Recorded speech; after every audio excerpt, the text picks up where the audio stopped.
Welcome, everybody, to the Walk the Inner Talk interview series with me, your host, Christina Wolf, where we explore stepping into our soul journey and aligning with our inner truth. And today we have with us Christine Rose, who is what she calls a true possibilitarian.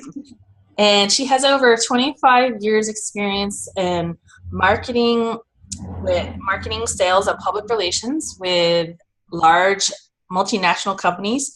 She's a speaker, coach, and a health advocate, and one of my personal favorite people. Christine's motto is basically she wants to recruit people to love the life they live and live the life they love. And I think this totally embodies that concept of walk your inner talk. Christine, welcome. Thank you so much for being here. Can you tell us a little bit about your own journey? Okay. When you read that to me, I feel like the part about the 25 years experience in sales, marketing, and public relations was the old me, and a different life from the life that I've lived in the last few years.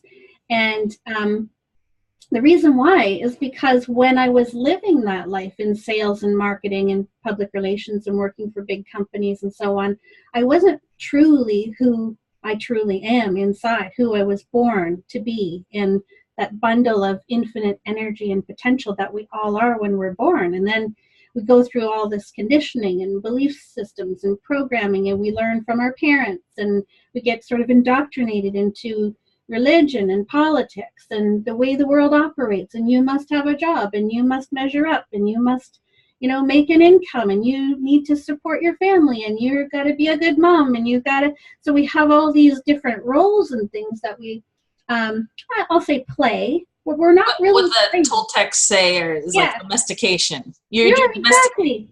Yeah. Exactly. And we're not really playing those roles. I mean, they can be fun and challenging. And when you first get out the gate from school and you're into the career, and then when you're first a mom and all that, it's very exciting and lovely. And, people are sort of playing a role, but they are actually experiencing their lives, the highs and lows of their lives, and building a nest and creating a family, and wearing different hats, and there's nothing wrong with that. So I don't want people to misunderstand me when I say, that those are just roles that we played and so on and so forth. I've been through it all, been there, loved it, hated it, cried, rejoiced, all of those things within that. And it's just how it is. It's how we learn. It's how we grow. But somewhere along that way, we tend to become what we are not.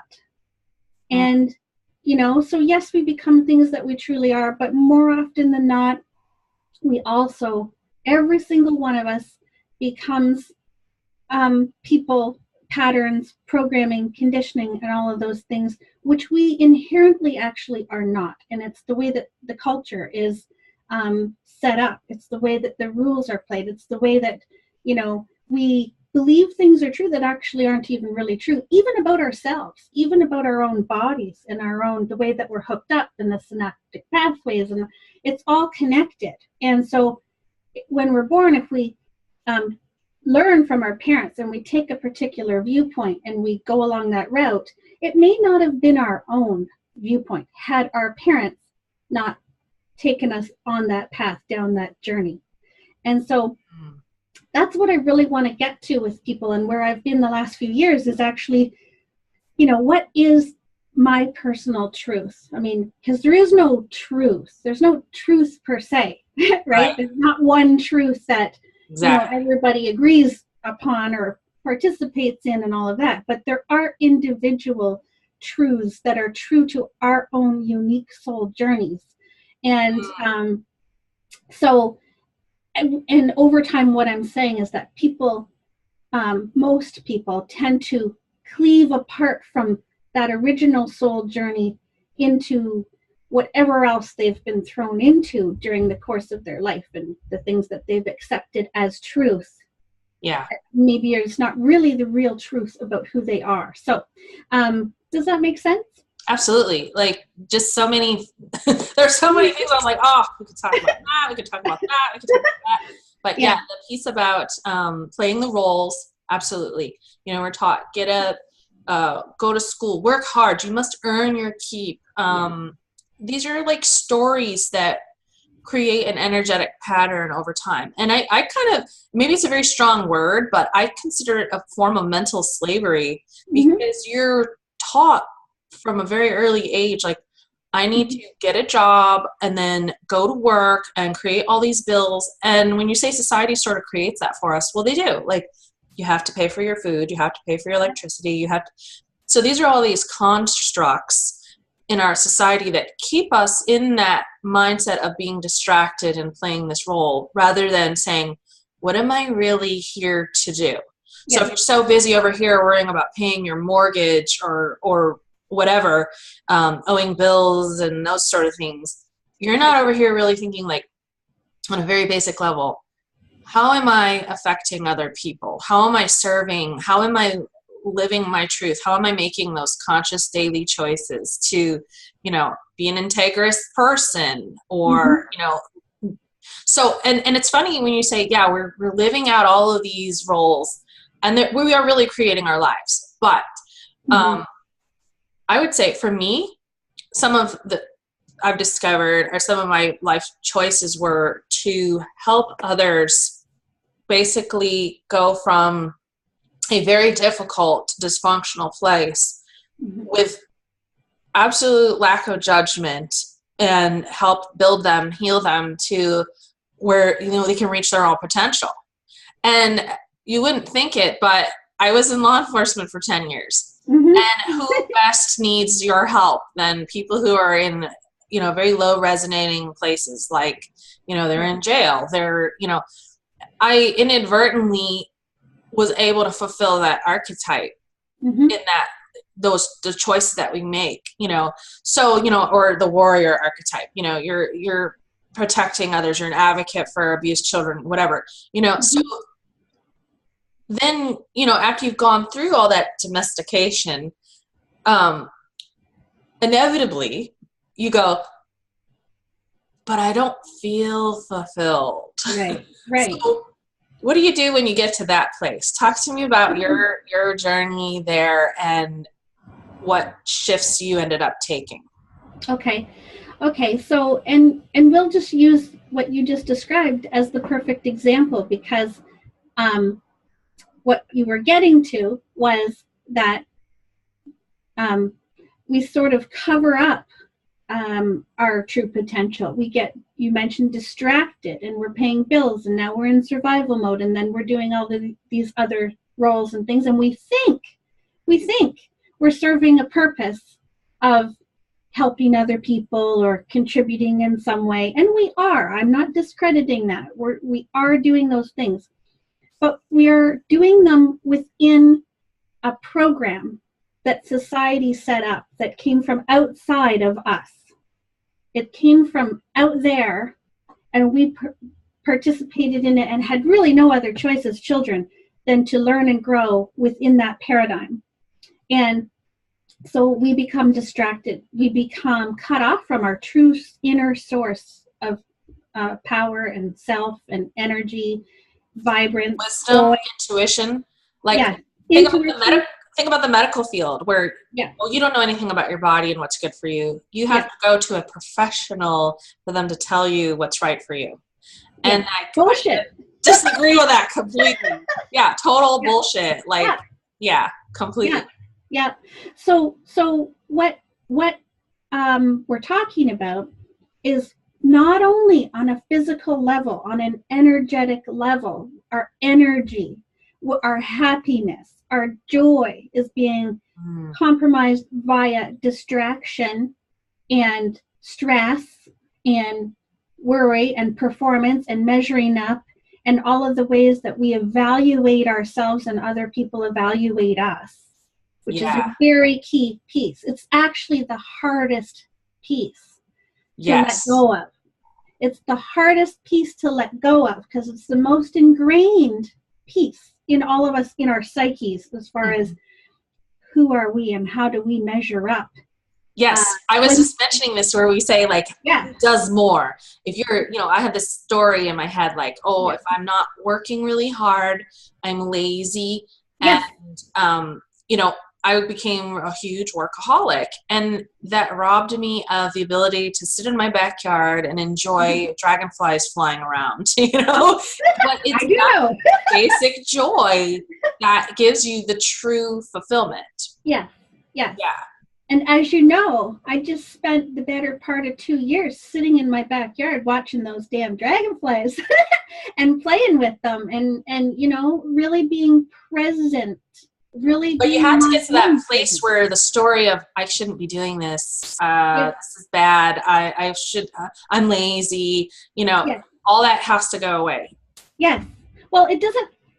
It is hard for it to go away, and it doesn't have to go away. It doesn't have to go away.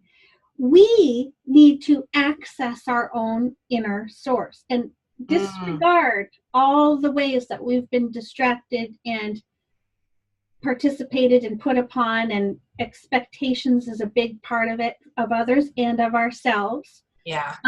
Letting go and surrendering to the process. And when I say process, I mean, there's a lot of ways to look at that. I think the whole earth and all of the inhabitants on earth, whether they be plants, animals, human beings, etc., are all undergoing a process right now, which has many elements as factors in it, one of which is, I'll just stick to energy for now because we are energy beings, as are plants and animals and so on. We're all energy beings. So when you think about the vibration and frequency of the earth herself, the Schumann resonance, this is scientific, folks, it's not woo-woo. The Schumann resonance is like the heartbeat of the planet, and it has sped up in recent years, and especially in this past year, it's really sped up. And so I think, as within, so without, as without, so within, microcosm, macrocosm, that kind of thing. We are one with this planet, and we have also felt this energetic shift in this, vibration that's sped up, and it's made people sort of think, something is happening to me where I am now able to see more. And you could totally tie in like the fact that there's been a huge awakening on the planet in terms of consciousness, in terms of the collective consciousness of the planet, where people have started to wake up to things that I was. The veil is gone. Yeah, the veil is dropping. Yeah. Yeah. So this process of the soul journey or awakening, for some folks, it's very disconcerting and scary because you may not know what the heck is going on. For me, I was having a lot of headaches, just so many, physical ailments. I'm like, maybe I'm dying, and Right. if you don't know what's going on, it's really uncomfortable. Even if you know what's going on, it can be uncomfortable. Right. And this brings us to the next point, which answers your last question. So I'm just sort of setting the stage a little bit here, a little bit there. So, people waking up to all that's been going on, and actually, when some people who have been unconscious, let's say, like walking around, totally bought into all of the programming, right? Yeah. And playing that game and not really realizing that there's actually a whole lot more to life than that. We were not born to become indebted and be slaves to servitude. Exactly. I wasn't born for that. Yeah, exactly. I don't think any of us were, but we thought that we were getting, there was a time in history where, things got pretty good and the economy got pretty good, and, the baby boomer generation and so on felt like they had it made. And so people were more invested in that old lifestyle and the way of being, and, buying houses and doing all this and whatever. But then in the last 20 years, we realized that everybody's got a lot of debt and everybody's got a lot of stress, and nothing actually is better than it was, really. Even the whole computerization and the agriculture had a lot to do with where we are now. So let's just tie in one other piece, and then I'm going to come back to that section. So the other piece is what we're putting in our bodies, right? Yeah. So we're looking at agriculture was a huge thing when we went to the Industrial Revolution, and when we started to farm large crops over large pieces of land of the same crop, like be it cattle Yeah. or be it, corn, and we started to have massive amounts of the same crops, being industrialized. Mhm. Yeah. um, it started to make human beings um, have a lot more pollution, a lot more toxicity, a lot more chemicals, a lot more pesticides. I mean, the cattle industry, like the toll that industry takes on the planet because of the way it's been industrialized is like shocking. And I encourage everybody to investigate that. And then we look at the corn, and we look at the, because once you start investigating, you're going to be like, yes. Oh, no. Yeah. I don't think I'll eat chickens again. Yeah. And people participate in these things by buying them, but they don't see how it's all linked up, and they don't see how we all have very conscious choices that we can be making. But here's the big one, why I'm talking about, Monsanto and chemicals and corn and how it gets into us, because it further disconnects us and cuts us off from who we truly are, because now we're adding in a level of toxicity, a level of pesticides, a level of stuff that further connects us, or like fluoride in the water and so on. And I'm not going to go off on the whole conspiracy theory thing, because that's where I did live for a few years. I lived in that area where I was really doing investigation and finding what's really going on and why and all of this. But so like, even if you're not, okay, so we go back to the intuition thing, like, even if you're like, I'm at that age or stage in my life now where I don't even require a scientific article to back up what I already know. Like, intuitively, everything you're saying to me feels like truth. Like, that just feels truthful to, like, I agree with you 1,000%. Like, anytime I've ever done like ate clean and really cleaned out my system of junk, I was like way more intuitive. Like, just so many things came to me. You're more sensitive to, like, this person's lying, or or like, I know exactly what I need to do. Like, that download came to me quicker. So completely a distraction if you filled up on pesticides and junk. Yes, exactly. So, and this is, this is just a consequence of life. I'm not going to sit here and say, oh, there's good versus evil and all of this other stuff thing behind it. Let's just say I encourage everybody to have an awareness of what is, because we cannot change anything. We cannot get more connected. We cannot live from an inner sense of purpose and authenticity and integrity and choose. Everything is a choice. We need to choose how we show up and for what we are showing up, and the ways in which we show up, because everything that we participate in is essentially where... Can I interject something there? When you're talking about people choosing, if you're in that really distracted, like clogged up space, maybe physically, energetically, you're in that overwhelm because you've been like working 80 hours a week and whatever, you're feeling like you're literally on a really basic level just feeling like crap. So you may be reacting. So you're not choosing consciously. You're reacting. You're like, eventually you'll react in a way of self-preservation, like, oh my God, I'm going to call in today or something. But you're not consciously saying, I want to be more relaxed. I want to be walking on the beach every day. There's a huge difference in the choice there, that conscious choice. Yes.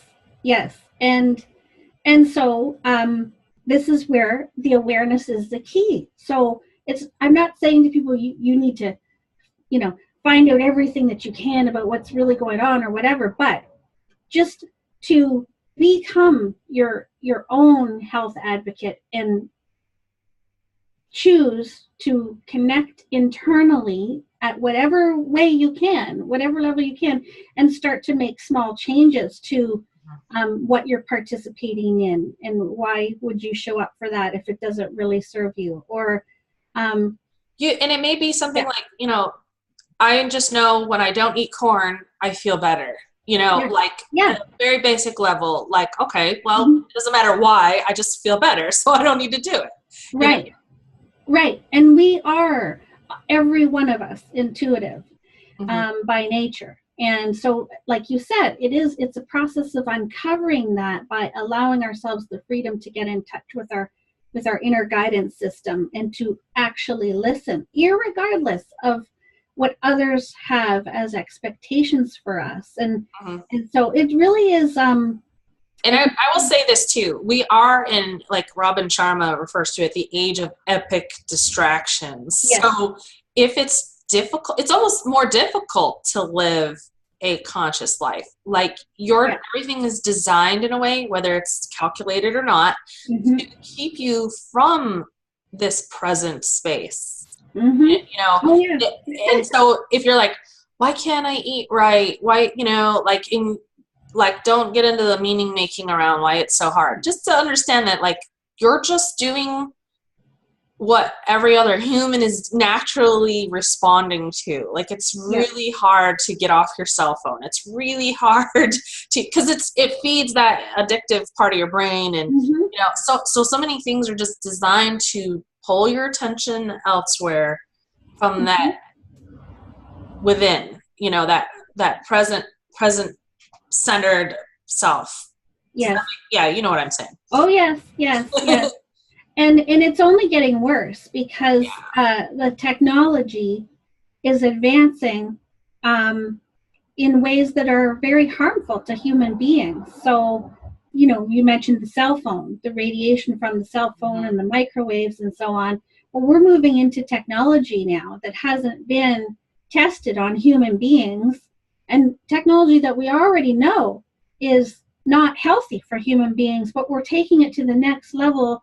Because why? Because, and this is a great example of what I mean when I say humanity, people, individuals have to pay attention and start to make better choices, as hard as they may be, because it does affect us, you know, Yeah. and it affects our level of being connected to our true source, our true self. So just using this example of the cell phones, we're moving into the 5G technology, which is a slower microwave, which is more damaging to the human body Mm-hmm. than the current technology. And it's already being rolled out without being tested on human Yep. beings. So, I mean, so if you just think about that, and then you think about the number of people who constantly have their cell phone on them, who sleep maybe with it in the same room or under their pillow or use it as an alarm clock or whatever. Sorry, guilty. Sorry, that's me.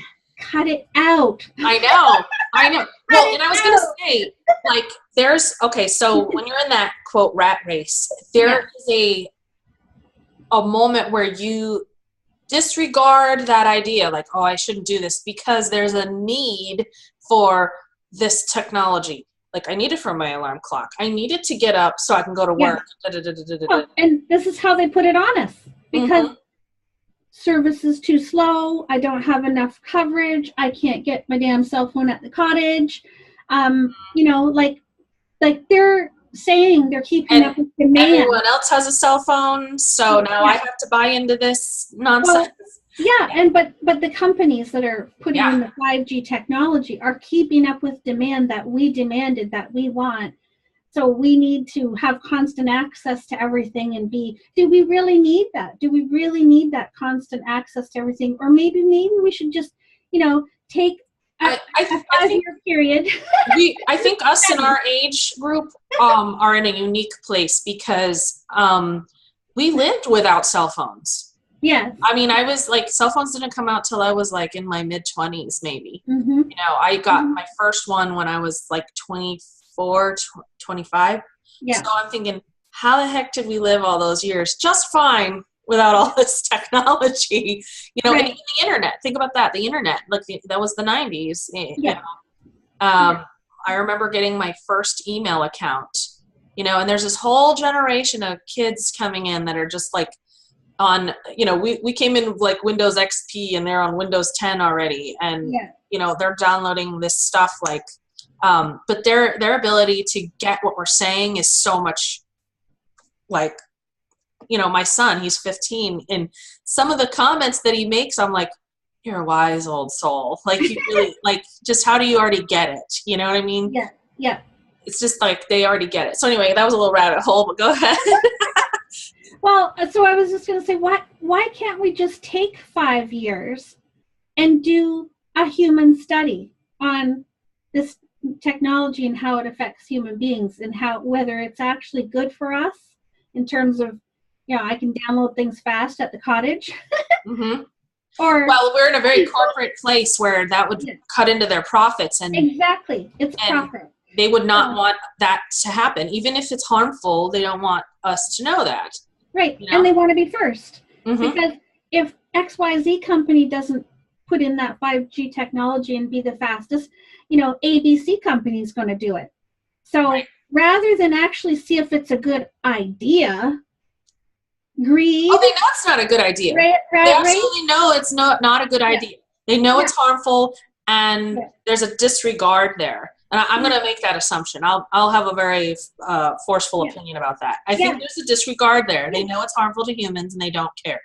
Yeah. Right. But, okay, so they know that, and you and I know that, but there's this whole population of people who are distracted, disconnected, unconscious of this awareness about how it's not good for you. There's still a vast portion of the population that actually believes that companies and governments and so on and so forth have your best interests at heart. Have your best interest and will not harm you. And that's the most scary part of it. Mm-hmm. Is those people that are not aware or unwilling to. And I think there's a middle population that's just possibly, but I don't care. They're disregarding. They don't care. Why don't they care is the best question. Why don't they care? Because it would require some conscious choices to be made. And and they're disconnected, distracted, stressed out, and all of those things that they just figure out. It's that crappy place I was saying. I'm in a crappy place. I feel bad. I'm eating McDonald's. I'm whatever. And it's just, if I would have to revamp everything. It's like my system would have to crash, and I'd have to re-upload whatever system. Yeah. So it's a whole other operating system. For me to pretend this doesn't exist and this isn't really what's happening in my reality, and they allow the cognitive dissonance to regulate or control their own reality that they're allowing themselves to see and participate in. And so, this is why it's so great that the Earth Schumann resonances are coming in and, making people have more awareness and have more energy and a little bit more connection, and really to twig us to realize that there's something else happening here that is even beyond the cognitive dissonance, that's beyond the collective consciousness moving in a direction for no better reason than that's the way everyone else is headed. Right? So there's this other thing coming in here, and so I don't want to sound too woo-woo or whatever, but I'm just going to say that I think there's not as woo as you'd like, because we appreciate that here. I think there's not a one of us that doesn't feel it. I think if you sat down with the most unconscious person, fully engaged and enveloped in that level of, let's call it matrix or whatever, and asked them if they've been feeling differently the last 2 months, maybe since the presidential election, maybe since some of these world events that have happened, that people actually realized there's something else going on here. Yeah. Right? People have been cluing into things. Even the most unconscious people have been cluing into things a little differently. And that gives me great hope. It really gives me great hope. So, okay, so let's come back to what you said about what can people do. What was the question again? What can people do to slow down and actually notice the dragonflies? We were going there. What can people do to become more centered in self, like to interrupt? I call it kind of like interrupting horses in midstream. Your attention is like, have you ever interrupted a 15-year-old on an Xbox? He's like, and you're like, hello. So that's a good example. Let's use that example, because you know what you do? You know how to do that? Unplug the Xbox. Yeah, pull the darn plug. And that, unfortunately, is exactly what happens to people. Yeah.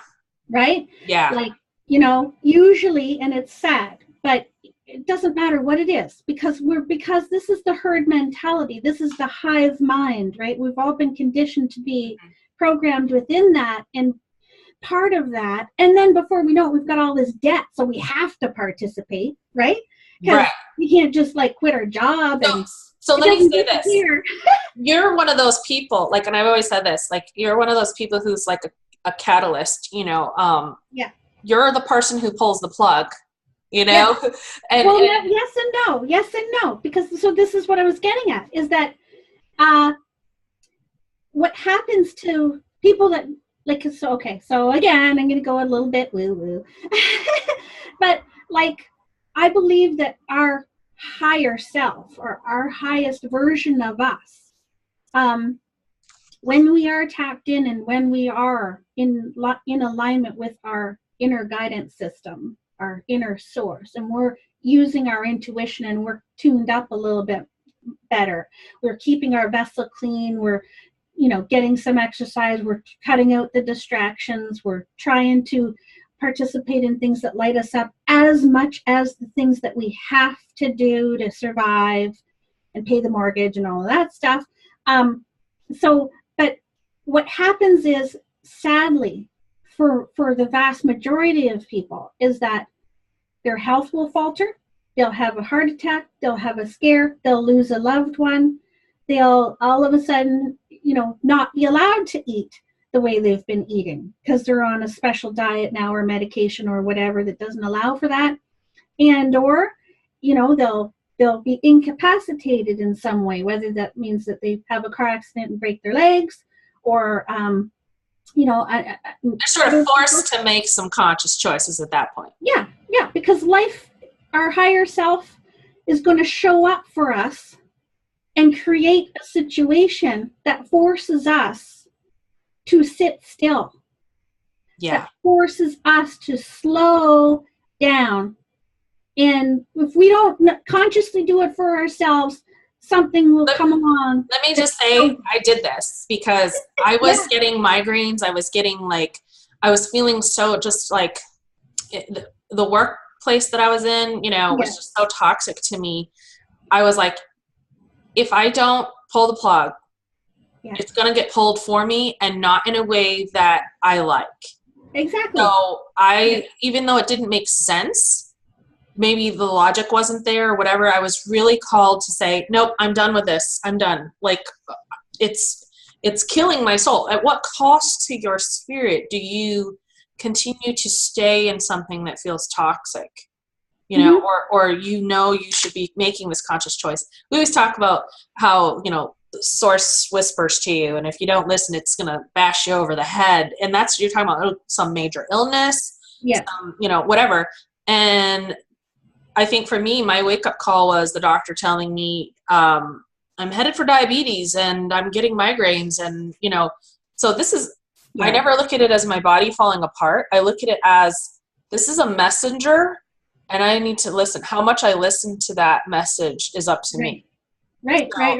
So I quit my job, and it doesn't make perfect sense, but I'm trusting in source that it's all going to fall together, and I'm able to move closer to the things, living consciously and purposefully, and have that spaciousness to sit in the backyard and watch dragonflies, you know? Yes.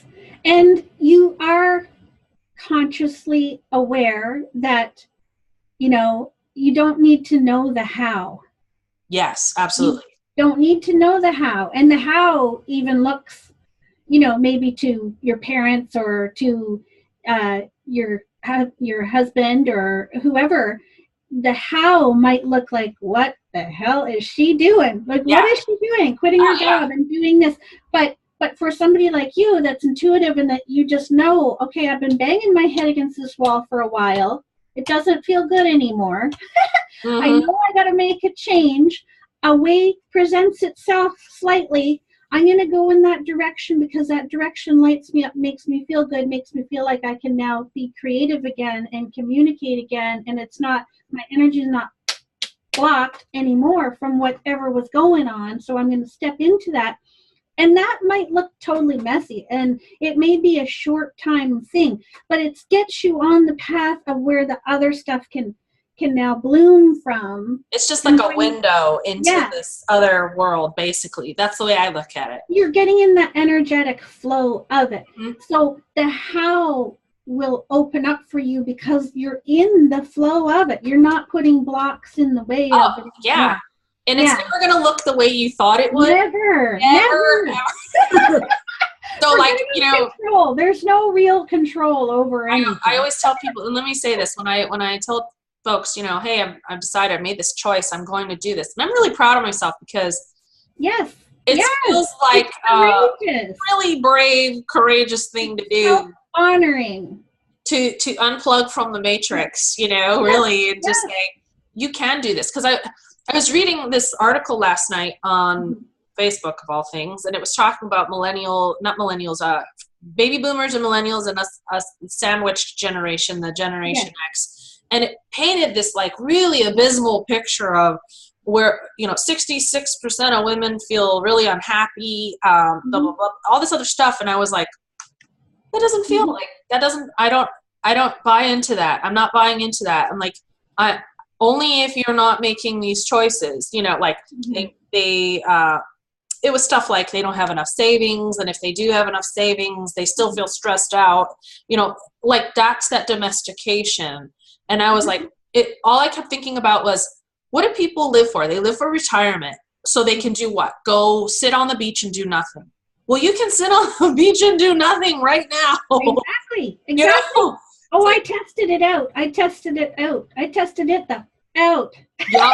And you're like, it doesn't make me lazy. In fact, I feel in that space where I sit on the beach and do nothing, and I'm just really taking in like energetic source. And it's like out of that space is so much more creative. Yeah. And like, you know, helpful and filled up, you know what I mean? Like you're not giving from the saucer, you're not giving from an empty cup, you're giving from the saucer at that point. Yeah. So, yeah, completely, anyway. Yeah. So let's just say that like, this isn't just for me or you or us strange woo-woo outliers. This is like everybody else who really has the ability to say, you know what, screw it, I'm going to live what feels good to me. And I always say, what do you really want to do? Like when you're thinking about like, okay, I'm driving to work and I can't stand the idea of going to work. Like, what if you could play hooky today, what would you go do? And it's like, I'd go walk in the woods, or I'd go whatever it is. Yeah. I want to go home and knit, you know? It's like, you know, and I'm not saying like completely disregard your practical, you know, I gotta feed my kids. I gotta, you know, wash the dishes. There's things, real life. We get that. But there's a balance in there. And there's a value that we assign to that place of play and relaxation that does not get to happen lately in our society. People like Americans, and I think this is just my little aside, and I don't know if it's scientific and I don't care, but I think that the majority of the reason why Americans are pre-diabetic and gaining weight and all this other stuff, it's that same quality that when you think about what's hyperinsulinemia, it's the inability for your blood or the cells to pull nutrients and sugar out of your blood system. Right. So we as a society, and this is an analogy, I think it's we as a society have been working so much and being fed crap and things with lack of true nutrients that we at a cellular energetic level have been unable to pull what we need out of life, to feel that sweetness, to feel the sugar of life, you know, to really, you know, that nectar of your own abundance. Yeah. And, you know, and that's very woo-woo and I don't care, but no, it isn't. It isn't at all. It is not woo-woo at all. It to me, I think in our culture, especially American culture, we work and work. We don't understand the art of doing nothing. And it's not doing nothing. stillness is where all the answers are, really, Yeah. you know? Yeah, it's where we can just be in a surrendered place and allowing of what is to exist, to be what is. Well, and that's a very feminine, allowing, receiving versus Yeah. masculine doing. And I'm not like bashing men at all, because we're Yeah. all like have one or the Yeah. other. We're both dichotomous. We're both masculine, feminine, yin yang. Yeah. And, you know, but in our culture, this is why we have to add in that little statement of, and this is scientific fact, because that's masculine. Because if we say, I just know, that's feminine, Right. it's not valued in our culture. Yep. You know, it's not valued in our culture. It wasn't. But it's slowly becoming Yeah. more of, when they say there's a huge paradigm shift to masculine to the feminine, I think that's what they're talking about, is you have to approach things from a more heart-centered space instead of a head-centered space in these days to get to the next level. Yeah. And I think a lot of people today are realizing that something has been missing in their lives, and that, you know, they're looking for that balance, and they want to be involved more in communities, whether that's local communities or online communities or what have you, that allow them to network with other like-hearted individuals and maybe team up and create and do things together, because they realize there's got to be more balance in my life. Where do I fit into my life? Where does my inner purpose and drive and creativity and what lights me up come into play in my life? And if it's not coming from your work, and if it's not coming from all the things that give you the stress, people are now feeling more capacity, and I think it's because of the energy, to go out and actually start singing, start playing their music. And I'm just using music as an analogy for, like, we all have this inner song that we want to bring out, and connecting and community and collaboration and all of these things that are more feminine, to your point, than the patriarchal ways we used to do things, which was competition and kill or be killed and survival of the fittest and all of that. Now we're collaborating, we're joining in communities, we're acknowledging one another and acknowledging the abuses, the abuses of power, the ways that the world's been set up, and starting to reclaim that, you know, inner sovereign beingness. We are sovereign beings, but we've allowed ourselves to participate in all of these other things. And so we're grabbing that back and taking the reins back, and a lot of us are anyway, and I think more than ever at another time on the planet, you know. So that's all really, really a good thing. I think when people can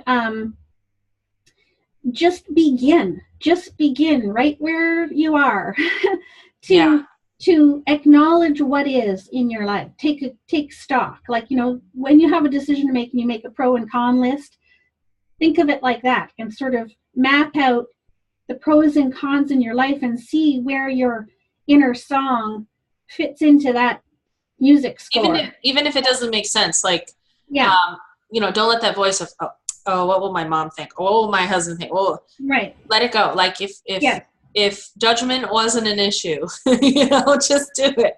It isn't an issue. They're all stories, right? We've all been operating on all of these different stories. And so once you get to a place where you have an awareness of, it doesn't matter who it is, you and me, my dad and me, my sister and me, everything, every relationship, every way that we respond and interact with another who's got a history with us is a story until it isn't, until you can get on the other side of it. You can see that, you know, they've thought this of me and they've expected this of me and I've expected that of them and they're supposed to do this, and it's all just been boop, boop, boop, boop, boop, friction all of these years because of archetypes that were being played or stories that were being lived out. And that if I go to Thanksgiving dinner tomorrow, it's Thanksgiving here today. Oh, wow. This weekend, you Canada, that's right. But if I go to dinner tomorrow and I know that my dad or my mom or somebody is still operating on that old belief systems and the expectations of what's always been, then I'm not going to have a truly present conversation with them in the moment. I can be truly present in the moment because I'm aware of the fact that these are all just stories, but other people are still caught up in them, still playing them out. And you can observe it.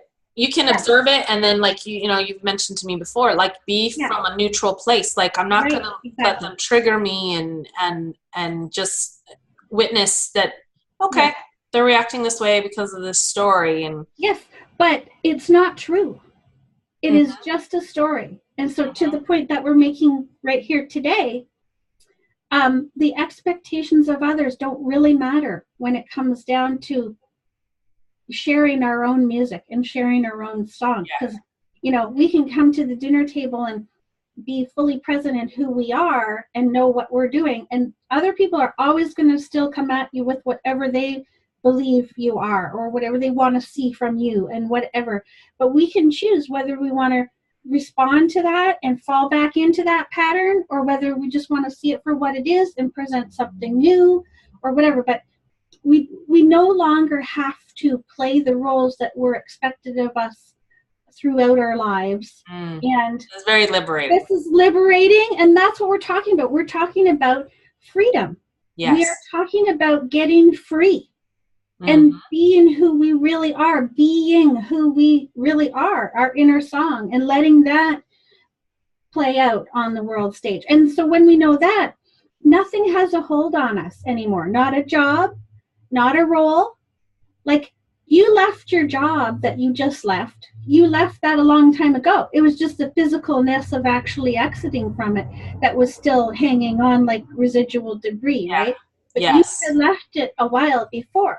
Just as I've left the roles with my family and stuff on the table where they didn't ever truly ever exist anyway, because it wasn't truly me. Right? I wasn't connected to myself before. Yeah, exactly. You know? So now we can, with this awareness, choose in every single moment to be present to ourselves, to be present to our inner song, and to allow whatever exists in every moment, whatever's coming at us, to be what it is, and make a choice from this present place always. And that's being in alignment with your true authenticity. That's being in alignment with your source. And so, I just got a new job. I'm president of a company that's all about conscious living. And, you know, I've spent the last month working with a new team of people and a lot of different personalities and things going on. But because I sat in stillness for a while and figured out a lot of things about relationships and people and energy and how it all works and what really is going on versus the beliefs and so on and expectations. And so now when I'm being differently in that situation. Yeah. So now when I come into a situation like this, for example, I can see where people are at, how they are playing roles, or how they, maybe they haven't figured certain things out yet, or whatever. And I can work with that by keeping my energy in a space of awareness and understanding and compassion and love and being present. And so now I can choose. So we come back to what we started with the choice in the moment. And so the choice in the moment for me is always to have awareness of what's happening, what's going on, who's presenting whatever energies or emotions or whatever, but it doesn't have to affect me. And I don't have to get sucked into those vortexes or things. And I can keep creating from my space of present awareness and, being authentic to who I am. I can choose in the moment to agree or disagree or I don't even have to have any kind of, I can just observe. Right. That neutral space. Respond. Yeah. Well, Christine, I'm creating. I don't want us to run out of time here. Yeah. We're getting close to our hour mark. Okay. 1 sec. But so whatever it is I'm creating in the moment, I can let go of. Like, I don't need the job, right? Yeah. I don't need to participate in that funnel of whatever. And I can steer my own ship and steer my own creation within that, and just express myself however I need to express myself in that moment, irregardless of expectations of me. And that's the liberation. Yes. That's the liberation. So, okay. Amen to like all of that. Like I just, Yeah. And I've witnessed your journey over the last several years myself. And that's why I invited you here, because I think that you're completely an embodiment of that, learning to be and who you really are and get rid of your own BS, basically. So how can our listeners find you outside of this interview? Okay. Well, I don't have anything, I don't even have a website right now. So they can find my pages at Living Better. And if you type in Facebook, for example, Living Better Me, it always comes to Living Better. Or I have another page called I'm Coming Up Roses, where I do a lot of writing. And those are the two pages that I would suggest for people to like and find me. And then I also have a YouTube channel. It's just called Christine Rose. And there's only about 6 or 7 videos on there so far. But, I'm just getting started back into this working with companies and things world. So there will be more coming to put there. All right. Wonderful. Thank you so much for all your wisdom. And I'm honored to know you as a person and a friend. So thanks for being here. Thank you. Take care, everybody. Time. We'll do it again. All right. Bye for now. And thanks for being here, guys. We'll see you again.